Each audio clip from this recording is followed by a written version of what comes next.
नमस्कार प्यारे बच्चों, आज की ऑनलाइन क्लास में आप सबका स्वागत है।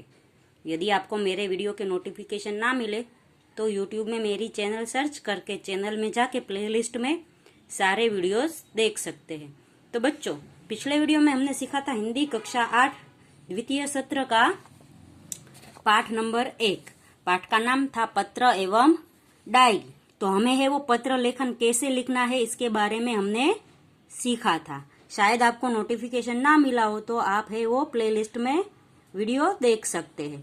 तो पत्र है वो हम पहले के जमाने में लिखते थे, पर अभी है वो सरकारी कचहरियों में सरकारी अधिकारियों को भी हम है वो अपनी जानकारी, जो भी सुविधा असुविधा है उसके बारे में अधिकारियों को पत्र लिखते हैं। जैसे हमारे आसपास कोई गंदगी हो तो उसके लिए हमें जो पत्र लिखना हो और शिकायत करनी हो तो हम अधिकारी को पत्र लिखकर शिकायत कर सकते हैं। पहले के जमाने में है हम अपने मित्र, संबंधियों और परिवारजनों को पत्र लिखते थे, क्योंकि पहले के जमाने में मोबाइल, टेलीफोन और इंटरनेट की सुविधा नहीं थी। पर अब सुविधा है, इसलिए पत्र का चलन कम हो गया है। पर सरकारी कचहरियों में अभी भी पत्र के द्वारा ही सभी कार्य किए जाते हैं। तो हमने पत्र लिखन में देखा था निमंत्रण पत्र, जो एक जन्मदिन का निमंत्रण है वो स्नेहल है को दे रहा है उसका मित्र साहिल। आज के वीडियो में हम देखेंगे बधाई पत्र। बधाई पत्र यानी कॉन्ग्रेचुलेशन का जो हमें लेटर लिखना है वो। तो इसमें है वो जन्मदिन की बधाई का पत्र लिखा है। पहले जो निमंत्रण पत्र था कि जन्मदिन पर मेरे घर आने का था, अभी है जिसका जन्मदिन है और उसको हमें है वो बधाई देनी है, इसके लिए ये पत्र लिखा गया है। तो पत्र में पहले से पता होता है। तो यहाँ पता है शांति सदन, रावपुरा, बड़ौदा, 10 अगस्त 2011। और ये पत्र लिखा है प्रिय मित्र साहिल को।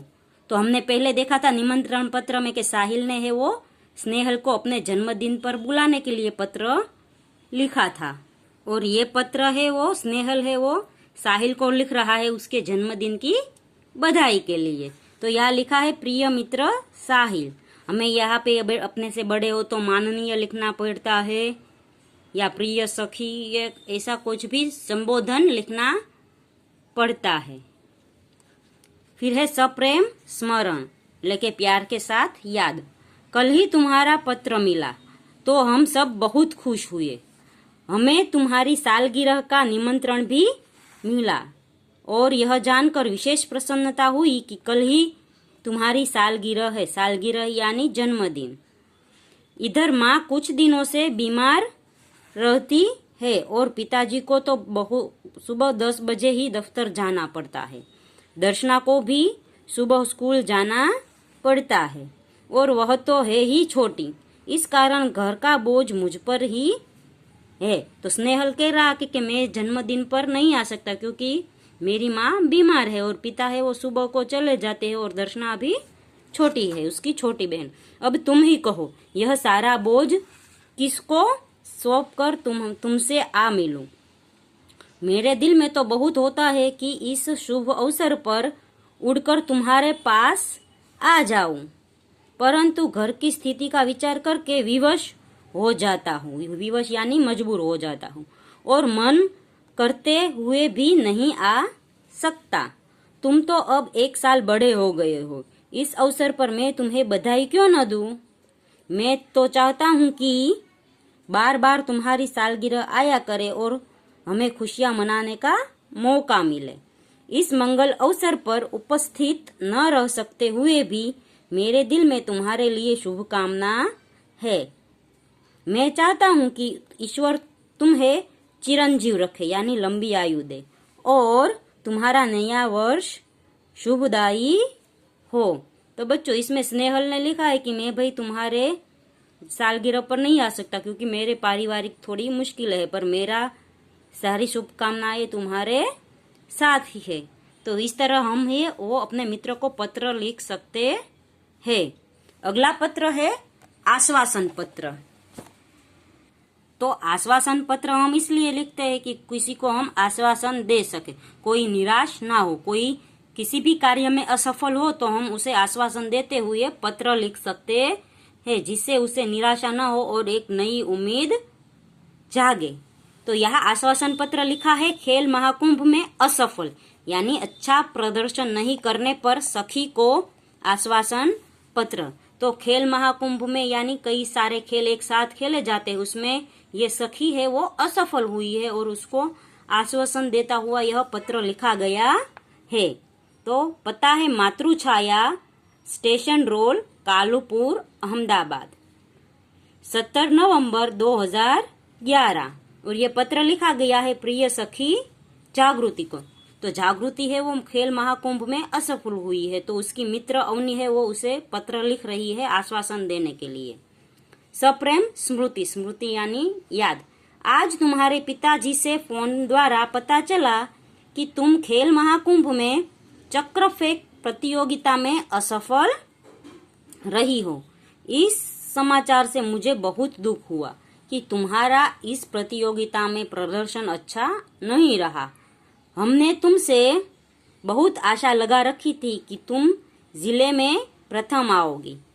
प्रिय सखी, खेल में हमेशा जीतना ही महत्वपूर्ण नहीं होता। अब जो कुछ होने वाला था हो गया है, इसलिए इसका शोक न करना चाहिए और इस असफलता से निराश भी न होना चाहिए। असफलता भी सफलता का सोपान है। सफलता उन्हीं के चरण चूमती है जो अपने ध्येय प्राप्ति के मार्ग में डटे रहे यानी अड़े रहे। तो इसमें आश्वासन दे रही कि भले ही तुम है वो असफल हुई, पर असफल तो होना वो भी सफलता की निशानी है। अगर तुम इस बार असफल हुई तो अगले बार ज्यादा मेहनत करके सफल भी हो सकती हो।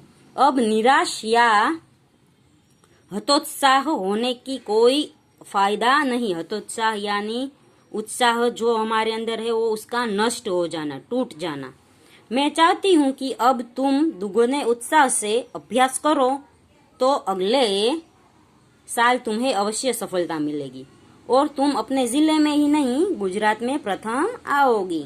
मुझे आशा है कि तुम मेरी बात मानोगी और अपने अभ्यास में मनोयोग से लग जाओगी। मनोयोग से यानी कि अपने मन से लग जाओगी। तुम्हारी सखी अवनी। तो इसमें अवनी है वो जागृति को आश्वासन दे रही है कि असफलता होना वो कोई बुरी बात नहीं है, पर असफलता से आगे बढ़कर उससे लड़ना और फिर सफल होना और अपनी ध्येय प्राप्त करना वो सबसे बड़ी बात है। तो बच्चों, हमें इस पत्र से यह पता चल रहा है कि हम भी है वो किसी को आश्वासन दे सके। यानी ऐसा नहीं कि पत्र लिख कर ही दे। कोई हमारा मित्र है वो असफल रहा हो तो उसको भी हम कह के आश्वासन दे सकते हैं। तो इस वीडियो में हमने 2 पत्र सीखे, एक बधाई पत्र और दूसरा आश्वासन पत्र। अगले वीडियो में हम है अनुमति पत्र सीखेंगे। तब तक के लिए गुड बाय, टेक केयर।